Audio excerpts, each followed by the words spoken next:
Bismillahirrahmanirrahim. Alhamdulillah. Wassalatu wassalamu ala rasulillah. Thumma ba'd. Assalamu alaikum. Урматтуу мусулман бир туугандарым.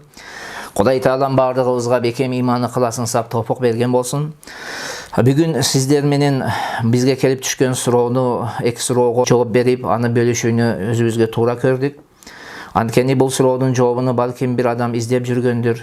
Балким бир адам уккан болсо, ага бир эстетүү максатында болот. Себеби Кудай Таала Кур'ан-ы Каримде айткан, силер эстеткиле, ошол эстетүү имандууларга пайдалуу деген.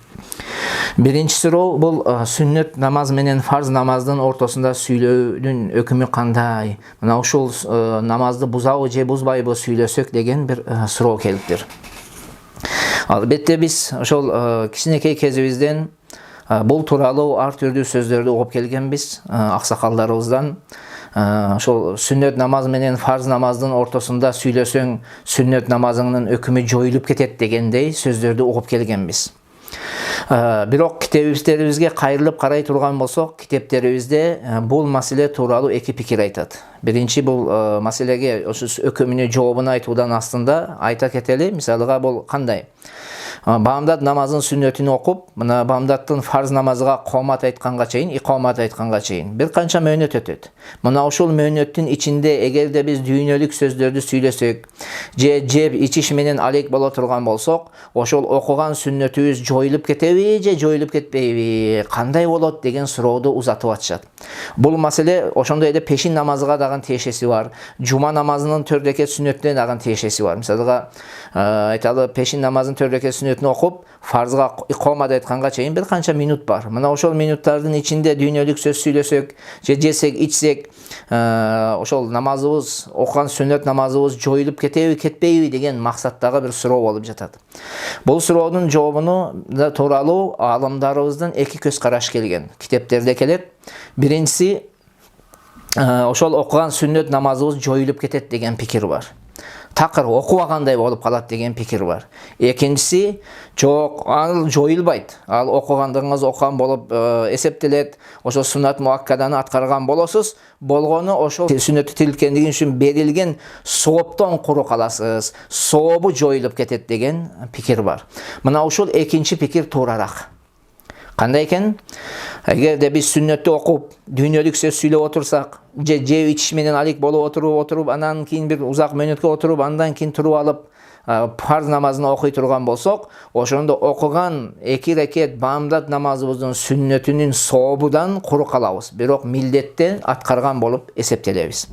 Ал эми экинчи суроо, бул жума намазынын алдыңкы 4 рекет сүннөтү пешин намазынын 4 рекет сүннөтү сыяктуубу деген суроо. Тактап айтканда, эми бул кишинин суроого мен өзүм түшүнүшүм боюнча, эгерде кокустан жума намазга келдик, имам хутбага чыккан болсо, хутба окуп жаткан болсо, же фарз намазы башталып калган болсо, биз 4 рекетти окубайбыз да. Окубай, күтүп, хутбаны угуп, же болсом имамга уюп, имам окуп бүткөндөн кийин ошол жума намазынын алдыңкы 4 рекет сүннөтүн казасыны жанагы пешин намазынын 4 рекет сүннөтү сыяктуу окуйбузбу же окубайбызбы деген маселени суроо бермекчи бул агайыныбыз. Ким болсо, бул тууралуу дагы кайра эле аалымдарыбыздын эки көз карашы бар. Кээ бир китептерибизде келген, бул жума намаздын алдыңкы 4 рекет сүннөтү кадимкидей эле ошол пешиндин 4 рекет сүннөтү сыяктуу. Эгерде кечигип келип имамга уюсак, сүннөттү окуй элек абалда имамга уюй турган болсок, пешин намазында мисал. Анан имам менен окуп бүткөндөн кийин, анан 4 рекет сүннөтүнүн казасын окуп, анан 2 рекетини окуп бүтүрөбүз да, казасын аткарабыз. Бирок эми жума намаздагы ушуга салыштырмалуу дегенде не дейт экенбиз? Эки пикир бар. Биринчи пикир пешин намазы сыяктуу, ошол 4 рекет сүннөттү фарзды имамга уюп бүткөндөн кийин окуйбуз. Экинчи пикир келет, окулбайт дейт. Ал түшөт дейт. Муну пешин намазыга кыяс кылууга, салыштырууга болбойт дейт. Анткени ар бирине өзүнчө далилдер келген, өзүнчө хадистер менен сүннөт болгон болар дейт. Мына ошон үчүн биrini экинчисиге салыштырууга, кыяс кылууга болбойт дейт. Мына ушул экинчи пикирди Ибн Абидин рахматулла алейхи өзүнүн Раддул Мухтар аттуу эмгегинде коштогон, колдогон. Ушул жака бир аз ооп туруп, ушуну таржих кылгандай, илимий тил менен айткан кезибизде. Бирок айта турган сөзүбүз бул маселеде Biz ortaço ahvalda karamашыбыз керек.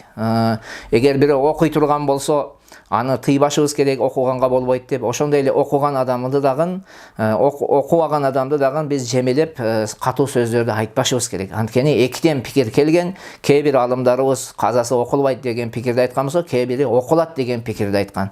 Андыктан бул маселеде орточону кармап, биз аша чаппай, бири-бирибизди каралабай, бири-бирибизди урматтап, туура түшүнүк менен кабыл кылууга милдеттүү болобуз. Мусулмандардын башына Кудай Таалам бириктирген болсун. Ар дайым бир жакадан баш чыгарып, бир жеңден кол чыгарып, элибизге, жерибизге, динибизге салым кошууга Кудай Таалам бардыгыбызга мүмкүнчүлүк берсин. Амин я раббал аламин. Ассаламу алейкум ва рахматуллахи ва баракатух.